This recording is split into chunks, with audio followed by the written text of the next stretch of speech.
Resolution 100737, authorizing a contract with Highest Group for investment consulting services for defined contribution pension and deferred compensation benefit plans.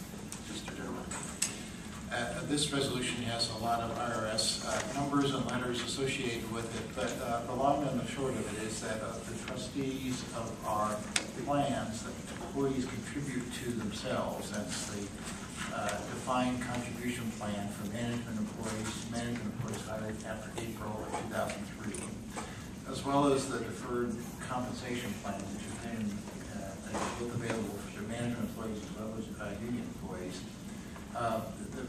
We believe that there is a good reason to review those programs, the investment options that are available, the fees that are charged by the service providers, and frankly need some professional outside help to conduct that review. As you note in the resolution, there's actually a number of services that this provider would provide us, but one of the more important that I want to emphasize is also education to our employees. It is a responsibility, I think, that we have to our employees to really provide them the best information we have about their investment options and choices of financial future. And frankly, I think we do not do a great job of that right now. And so part of, I think, best emphasis in beginning to develop this RFP that went out was to really begin to address the long-term, if you will, fiduciary responsibility that TriMet has as an employer to these employee contribution plans. Again, an RFP process, we were pleased to have a number of proposals. At the end of the day, the selection is recommended to you for the highest group. Again, a total value of about $230,000. I won't go into a lot more detail. Beth has a lot of information if you'd like more, but I'll leave it at that and respond to any questions you may have. Questions of the General Manager? Do we have a motion to approve the resolution? So Second. Further discussion? All those in favor? Aye. Opposed? Motion carries. Resolution 100738, authorizing a contract with Inc. Incorporated for LIFT program, mobile data terminal and data communication systems. And again, with that very complicated title, it is a fairly simple problem, which is that at the future date, we will be changing our radio system, and that then has a number of dominoes that fall, and that change in radio system is mandated by the Federal Communications Commission. So amongst the things that we have been doing is updating all of our mobile data efforts, our automatic AVL, automatic vehicle locator systems with a mainline big bus system, if you will. But one of the great, I think, opportunities of this program is also to begin to update the mobile data terminals that are in our lift vehicles. And you recall that the lift vehicles are dispatched on a very flexible basis where they go door to door and actually pick up customers as needed. And there are multiple trips associated with each outing, if you will, of a lift vehicle. And this will allow, right now, for example, those operators, if they're not sure of an address, they go to the Handy Thomas guy. And so what we're looking for, obviously, a much more data-driven, sophisticated communication system for those lift vehicles. And we believe that there will be really substantial operating improvements when we are able to put this in place. Just in terms of, and again, it's really is part of the overall effort to serve our million customers a year on the lift system very well and better. An RFP, we did have two very qualified proposers, Trapeze and Init. We're pleased to recommend Init, who was both rated more qualified and also produced the lowest price for this proposal. Carolyn Young can answer any questions you have about this, but recommend that you approve this contract.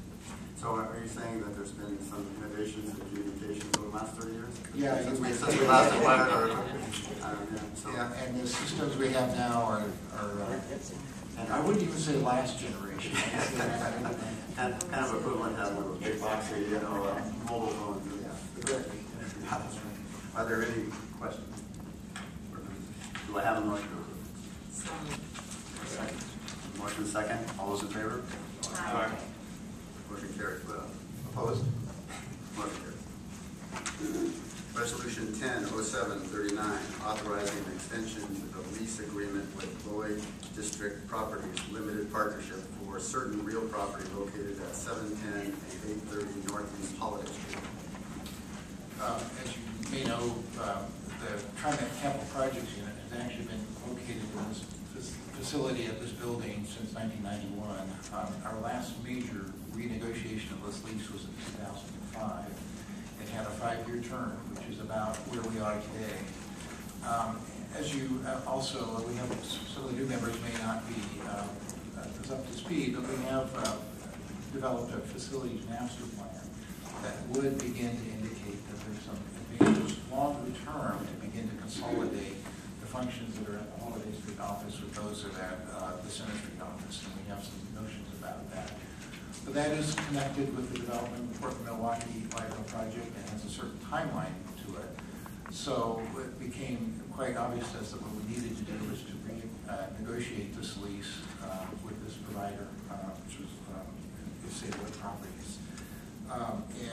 Again, the occupants of this building are the Capital Projects Unit, which is a little bit over half of the building, as well as our customer service call center, which is where the people who answer the 238 ride number reside, as well as our customer service on-street representatives. And this location has been very advantageous. It's right on at the 7th Avenue Light Rail Station. So, for example, for our customer service representatives, it's very good access to the light rail system and the rest of the bus system that they provide service to. So we entered this negotiation, hired some additional assistance, again, to help us review the market to make sure that we were getting a competitive rate as we negotiated this. I believe at the end of the day, the rate comes down to something on the order of $15.34 per square foot, which for Central Portland area is very competitive. And obviously, for us to move, with the consideration of another move again would be a very costly proposition. So we believe that this is a very cost-effective choice for the district at this point, and would recommend your approval of this lease amendment.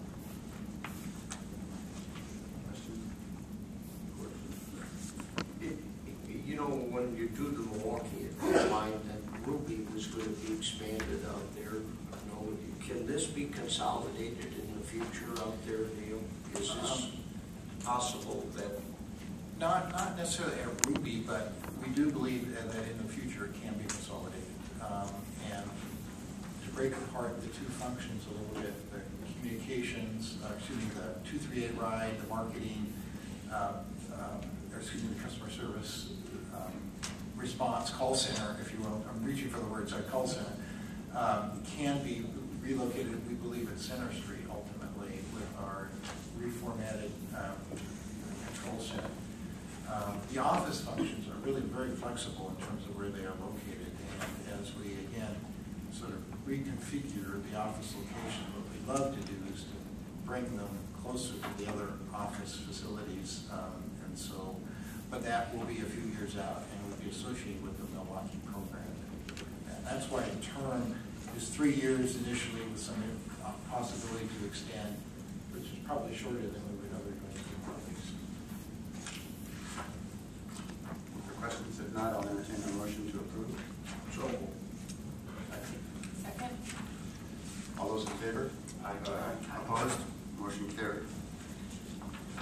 I believe that is the last resolution under consideration today, and so we'll open the public forum. I'm going to take the requests as I understand they came in.